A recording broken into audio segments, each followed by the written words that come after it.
మాజీ మంత్రి మేడ్చల్ ప్రస్తుత ఎమ్మెల్యే చామకూర మల్లారెడ్డి. మొత్తం ఈయన స్టైల్ అంతా డిఫరెంట్గా ఉంటుంది. ఏదో హడావిడి చేస్తుంటాడు. అసెంబ్లీలో కూడా అంతే. నవ్వులు పోయించిండో మల్లారెడ్డి అని చాలాసార్లు పేపర్లలో చదివి ఉంటాం.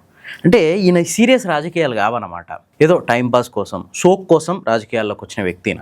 అంతకుమించి ఏం లేదు. ఎందుకంటే ఆయన గత ఒక 40 ఏళ్ల నుంచి రకరకాల వ్యాపారాలు చేస్తుండో, అందులో విద్యా వ్యాపారం, వైద్య వ్యాపారం అనేది చాలా ప్రధానమైనవి. ఒకసారి ఆయన వ్యాపార శైలిని అబ్జర్వ్ చేస్తే ఆయన కళాశాలల్లో కానీ, ఆయన వైద్యశాలల్లో కానీ ఏ ఒక్క పేషెంట్కి ఫ్రీగా వైద్యం చేసినట్టు కానీ, ఏ ఒక్క స్టూడెంట్కి ఫ్రీగా చదువు చెప్పినట్టు కానీ ఎక్కడా కనిపించదు. అసలు ఎవరి నోటెమ్మటి కూడా మనం వినుండం. ఎందుకంటే ఫక్తు వ్యాపారవేత్త ఆయన. మొత్తం చేసేదంతా పైసల కోసమే. ఈ విషయం చాలా మందికి తెలుసు. ఈ విషయం తెలిసి ఆయన నుంచి ఒక నిజాయితీ, ఆయన నుంచి ఒక నిబద్ధత ఎక్స్పెక్ట్ చేయడం మన మూర్ఖత్వమే అవుతుంది. ఇదంతా ఎందుకు చెప్తున్నానంటే, రీసెంట్గా కట్కేసర్లో ఒక సభ జరిగింది. అందశ్రీ జయంతి సందర్భంగా గవర్నమెంట్ అక్కడికి వెళ్ళి ఒక సభ పెట్టింది. ఆ సభలో సీఎం రేవంత్ రెడ్డి గారు చాలా అద్భుతంగా మాట్లాడారు మాజీ సీఎం కేసీఆర్ గురించి, ఆయన కుటుంబం గురించి. అట్లాంటి టైంలో బీఆర్ఎస్ ఎమ్మెల్యే అయి ఉండి సీఎం వెనకనే కూర్చొని అసలు ఒక్క మాట మాట్లాడకపోగా, కనీసం ఆ మీటింగ్ అయిపోయిన తర్వాత కూడా ఒక చిన్న ప్రెస్ మీట్ పెట్టి సీఎం మాట్లాడిన మాటల్ని ఖండించలేదు. అసలు ఇప్పుడు కాదు, ఆయన గతంలోనే బీఆర్ఎస్ని విడిపోతుండు అని చెప్పి చాలా పుకార్లు వచ్చినాయి. అప్పట్లో మల్లారెడ్డి వాటిని ఖండించిండు.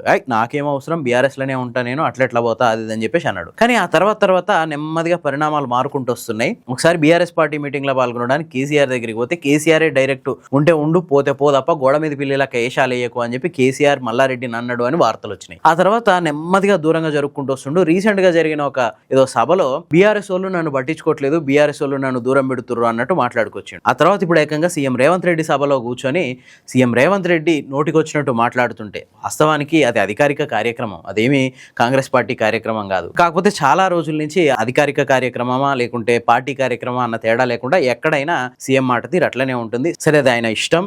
కానీ ఒక పార్టీలో ఉంటూ ఆ పార్టీకి కట్టుబడి ఉండాల్సిన బాధ్యత అయితే మల్లారెడ్డి మీద ఉంది కదా. అంతేకాదు, వాస్తవానికి ఏం జరుగుతుందంటే, ఎప్పటి నుంచో ఇదే పరిస్థితి. ఈ కాంగ్రెస్ పార్టీ అధికారంలోకి వచ్చినప్పటి నుంచి ప్రతి సభలో అధికారిక కార్యక్రమమైనా పార్టీ కార్యక్రమమైనా ఇదే మాట తీరు సీఎంది. దాంతో చాలా మంది బీఆర్ఎస్ ఎమ్మెల్యేలు ఏం చేస్తారంటే, అసలు అధికారిక కార్యక్రమం అయినా కూడా ఒక కాన్స్టిట్యున్సీలో ఒక కార్యక్రమం జరిగినప్పుడు, అది ప్రతిపక్ష ఎమ్మెల్యే కాన్స్టిట్యున్సీ అయినప్పుడు ఆ ఎమ్మెల్యే ఆ సభకు ఓట్లేడు. రీజన్ ఏంటంటే అక్కడ ఇష్టం వచ్చినట్టు మాట్లాడడం, బీఆర్ఎస్ ఎమ్మెల్యే ఎదురు తిరగడానికి అవకాశం ఉండదు. దాంతో ఎందుకు వచ్చిన తలనొప్పిలే, ఆ సభకు పోవడం ఎందుకు, ఆ మాటలు వినడం ఎందుకని చెప్పి చాలా మంది ఎమ్మెల్యేలు, ఎమ్మెల్సీలు, బీఆర్ఎస్ పార్టీకి చెందిన వాళ్ళు సీఎం సభలకే అటెండ్ కావట్లేదు. ఎవరైనా మంత్రుల సభలకు అటెండ్ అవుతున్నారు. ఆ మంత్రుల సభలో ఎవరైనా మంత్రులు ఎక్కువ తక్కువ మాట్లాడితే బీఆర్ఎస్ ఎమ్మెల్యేలు వాళ్ళ మైక్ గుంజుకొని వాళ్ళకి సమాధానం చెప్పిన సందర్భాలు ఉన్నాయి. అట్లాంటి టైంలో ఎందుకు మల్లారెడ్డి ఆ అధికారిక కార్యక్రమం అని చెప్పి ఆ సభకు హాజరయ్యిండు. అంతేకాకుండా అక్కడనే కూర్చొని కేసీఆర్ని తిడుతున్నా కూడా ఎందుకు కామ్గా కూర్చున్నాడు అంటే ఒక రకమైన సూచనే కదా, ఇంకా నాకు అవసరం లేదు, నేను వెళ్ళిపోతున్నా అని సూచించడానికి అక్కడ కూర్చున్నాడా. సరే, మనం ఇందాకనే అనుకున్నాం కదా, మొత్తం ఆయన ఒక ఫక్తు వ్యాపారవేత్త. ఏదో షోక్ కోసం రాజకీయాల్లోకి వచ్చిండు తప్ప రాజకీయాలతో ఆయన కురిగింది ఏమీ లేదు.